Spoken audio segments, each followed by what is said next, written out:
Dari triliunan galaksi di alam semesta, dengan segala hal yang masih tidak diketahui di dalamnya, kita akan menuju ke satu galaksi bernama Bima Sakti.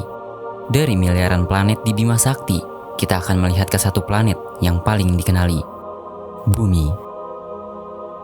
Sekitar 3,7 miliar tahun yang lalu, setitik keajaiban muncul di planet ini. Hal yang sejauh ini belum ditemukan di planet lain selain Bumi. Keajaiban itu bernama kehidupan. Selama itu pula, kehidupan telah menciptakan suatu siklus di Bumi, membuat planet ini menjadi spesial. Berbagai spesies yang tidak terhitung jumlahnya, dengan berbagai ukuran, tampilan, dan adaptasi, telah menjadi saksi bagaimana keberlangsungan Bumi.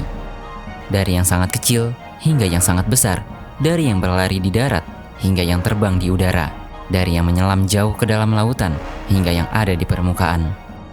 Para spesies-spesies itu telah membentuk kerajaan makhluk hidup. Kita akan menjelajah, melihat bagaimana keberagaman yang luar biasa dan peran masing-masing dari mereka terhadap siklus di planet Bumi.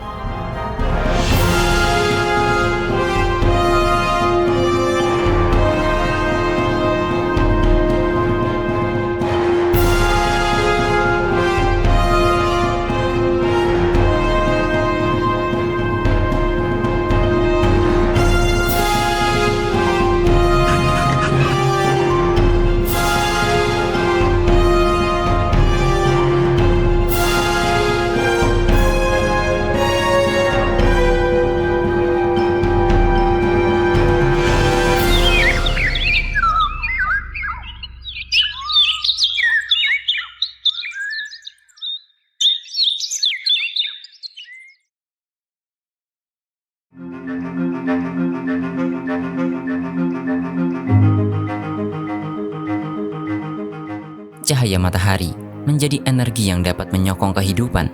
Ini adalah bintang terdekat dari Bumi. Cahaya ini bukan hanya sekedar hadir untuk menerangi. Bagi sebuah kerajaan, ini adalah kunci kehidupan.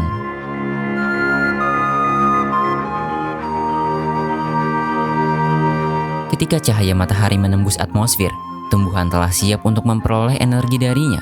Serangkaian proses yang disebut fotosintesis. Daun-daun tumbuh bagaikan perangkap cahaya. Melalui pigmen bernama klorofil, mereka menyerap cahaya matahari. Klorofil tidak menyerap cahaya hijau, melainkan memantulkannya, sehingga organisme yang melakukan fotosintesis nampak berwarna hijau. Pigmen ini tidak hanya ditemukan pada daun, meskipun daun merupakan tempat utama di mana klorofil ditemukan dan fotosintesis berlangsung. Beberapa tumbuhan juga menggunakan batangnya untuk fotosintesis.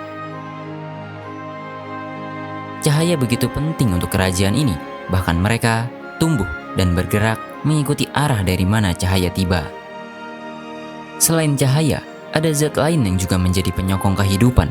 Barangkali zat inilah yang membuat kehidupan itu ada. Zat tersebut bernama air. Salah satu faktor kunci yang memungkinkan adanya kehidupan di Bumi adalah kemampuan planet ini untuk mempertahankan air dalam 3 bentuk, yaitu padat, cair, dan gas.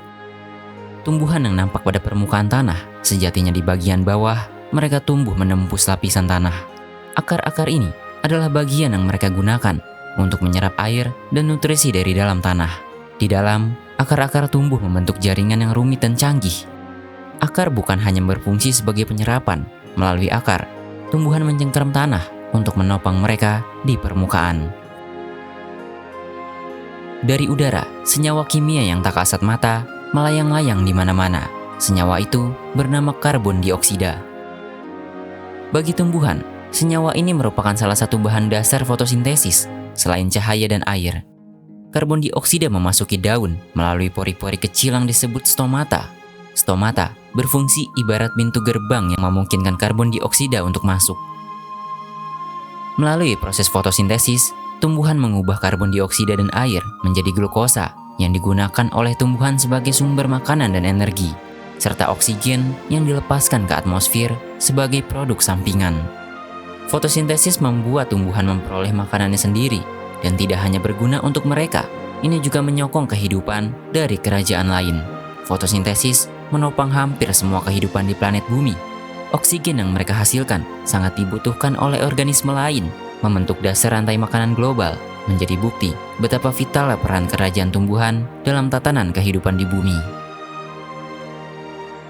Namun meskipun fotosintesis menjadi cara tumbuhan memperoleh makanan, tetapi ada pengecualian di beberapa jenis tumbuhan. Sementara yang lain sibuk berfotosintesis, yang lainnya justru sibuk mencuri. Beberapa jenis tumbuhan memilih untuk menjadi parasit.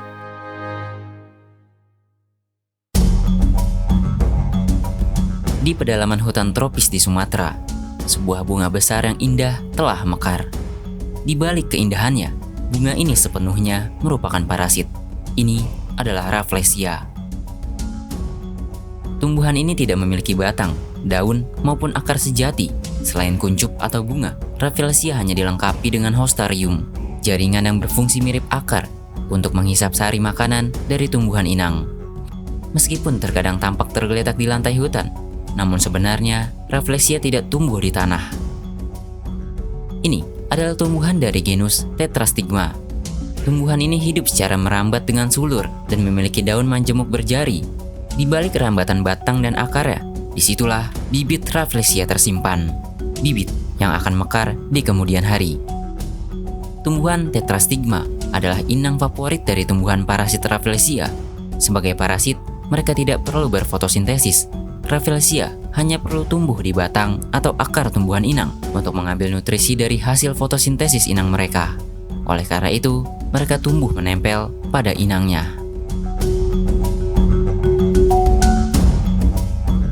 Sebagian tumbuhan parasit bersifat seperti Rafflesia yang sepenuhnya mengambil nutrisi dari inangnya. Namun sebagian tumbuhan parasit tetap dapat berfotosintesis meskipun mereka juga tetap mengambil sebagian nutrisi dari inangnya. Dari sekitar 300.000 spesies tumbuhan berbunga, hanya sedikit yang bersifat parasit. Mayoritas dari mereka secara mandiri menghasilkan makanannya sendiri melalui proses fotosintesis yang rumit dan menakjubkan. Tumbuhan berbunga telah menghiasi wajah bumi dengan warna-warni yang indah serta memukau, dari merah terang bunga mawar hingga ungu yang lembut milik bunga lavender. Setelah bunga-bunga mekar, proses penyerbukan akan dimulai, sebagian dibantu oleh angin, sebagian lagi dibantu oleh organisme dari kerajaan lain. Setiap warna, bentuk, dan aroma yang dihasilkan oleh bunga memiliki peran penting dalam menarik penyerbuk. Bunga di sebagian spesies tumbuhan juga menawarkan nektar yang menggoda.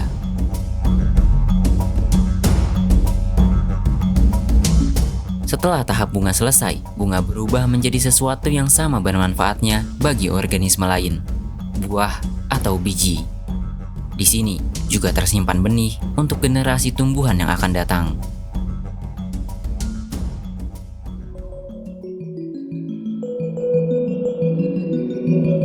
Bumi tidak hanya memiliki siklus makhluk hidup, planet ini juga memiliki siklus cuaca. Saat mulai memasuki musim dingin, beberapa tumbuhan yang hidup di iklim sedang terlihat mulai rontok. Bukan karena mereka layu akibat kekeringan, namun merupakan cara untuk melindungi diri. Saat suhu mulai mendingin, indikasi akan dimulainya musim dingin. Hormon dalam tumbuhan diaktifkan untuk memulai proses yang dikenal dengan istilah absisi. Produksi klorofil berhenti, warna hijau mulai digantikan warna merah dan kuning mencolok. Daun pun perlahan berguguran, membuat apa yang disebut musim gugur.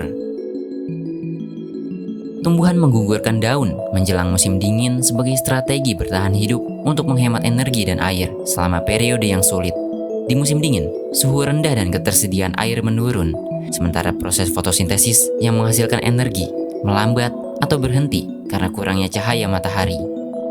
Selain itu, daun yang gugur juga membantu tumbuhan menghindari kerusakan akibat salju dan es yang dapat menumpuk di atasnya yang bisa menyebabkan cabang-cabang patah. Ini adalah adaptasi penting untuk bertahan dalam kondisi musim dingin yang keras. Setelah musim dingin yang beku berlalu, kehidupan seperti bangkit kembali.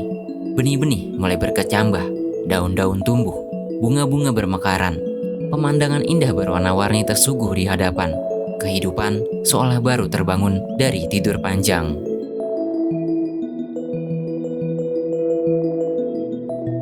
Bunga-bunga indah telah menghiasi bumi, tapi tidak semua tumbuhan menghasilkan bunga untuk bereproduksi. Di lantai hutan yang lembab, hamparan hijau menutupi permukaan. Ini adalah lumut daun, mereka bagaikan hamparan tikar lembut di bawah hutan yang teduh.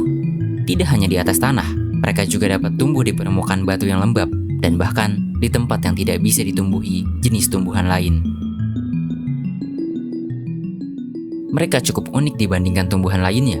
Lumut tidak memiliki sistem pembuluh seperti xilem dan phloem yang berfungsi sebagai pengangkut nutrisi. Oleh sebab itu, mereka tidak dapat tumbuh tinggi.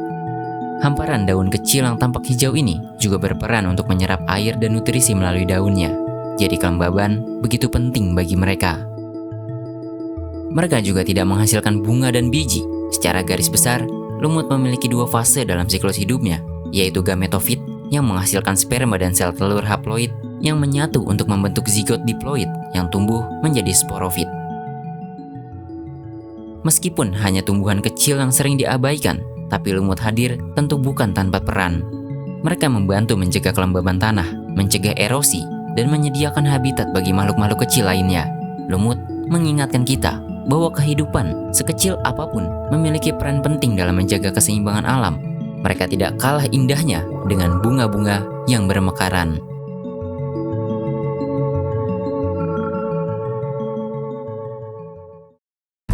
Sebagian anggota kerajaan tumbuhan memang berukuran kecil seperti lumut, tetapi yang lainnya dapat tumbuh begitu besar. Di sebuah hutan di California, raksasa yang sesungguhnya sedang berdiri tegap di tempat ini. Perkenalkan, tumbuhan terbesar di bumi, sekaligus salah satu makhluk hidup terbesar. Ini adalah pohon sequoia raksasa. Bagian dalam kayunya berwarna merah, sehingga mereka juga kerap disebut sebagai redwood. Mereka telah berdiri di sini selama ribuan tahun, dan memang setua itulah usianya, melewati berbagai zaman yang terus berubah. Tingginya mencapai hingga puluhan meter, bahkan beberapa individu dapat memiliki tinggi hingga lebih dari 100 meter. Di bawah batang-batang besar yang kokoh, membuat siapa saja yang ada di bawahnya seperti kurcaci. Ketika kebakaran hutan melanda, menjadi bencana bagi makhluk hidup di dalamnya. Namun, bagi pohon sequoia, ini adalah kesempatan. Pohon dewasa memiliki kulit tebal serta memiliki pertahanan diri terhadap api, dan bagi benihnya, kebakaran memberikan keuntungan. Musim semi membawa kehidupan baru. Sequoia termasuk ke dalam tumbuhan konifer. Mereka tidak menghasilkan buah, melainkan kerucut biji. Biji sequoia membutuhkan tanah yang kaya nutrisi, banyak sinar matahari, dan area yang bebas dari persaingan dengan tumbuhan lain agar dapat tumbuh dengan subur. Dan ternyata, kebakaran telah menciptakan kondisi ideal tersebut. Api telah menyingkirkan pesaing dan menggundulkan dedaunan, membuat sinar matahari masuk lebih banyak. Abu sisa kebakaran juga dapat menyuburkan tanah, kesempatan untuk bibit sequoia tumbuh.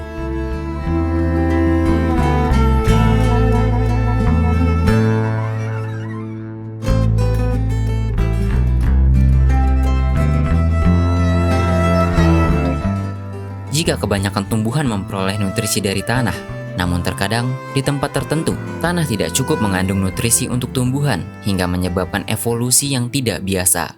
Tumbuhan seolah membalikan keadaan. Mereka adalah tumbuhan karnivora. Akibat tumbuh di lingkungan yang minim nutrisi, mereka harus mendapat nutrisi dengan cara lain. Mulut yang mengangah ini sebenarnya bukanlah mulut. Ini adalah daun yang dimodifikasi menjadi perangkap milik tumbuhan Venus.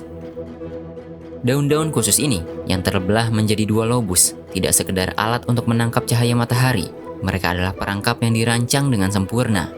Di dalamnya terdapat rambut-rambut sensorik yang sangat peka. Sentuhan pada rambut-rambut ini akan mengakibatkan mekanisme penutup yang memerangkap organisme malang yang hinggap.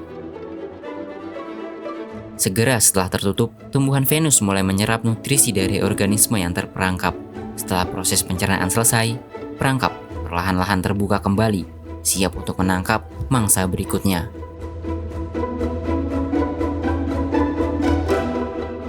Semua tumbuhan karnivora sangatlah memukau. Mereka telah mengembangkan berbagai mekanisme perangkap yang spektakuler. Ada yang mengandalkan mekanisme perangkap jepret, ada yang mengandalkan zat lengket, dan ada yang mengandalkan kantung jebakan. Semuanya memiliki fungsi yang sama, yaitu menjebak, mencerna, dan menyerap nutrisi dari organisme yang terperangkap. Terlepas dari bagaimana tumbuhan karnivora mendapat nutrisi tambahan, sebenarnya mayoritas tumbuhan adalah makanan bagi organisme lain. Kita akan melihat kerajaan yang menjadikan tumbuhan sebagai landasan dasar rantai makanan mereka.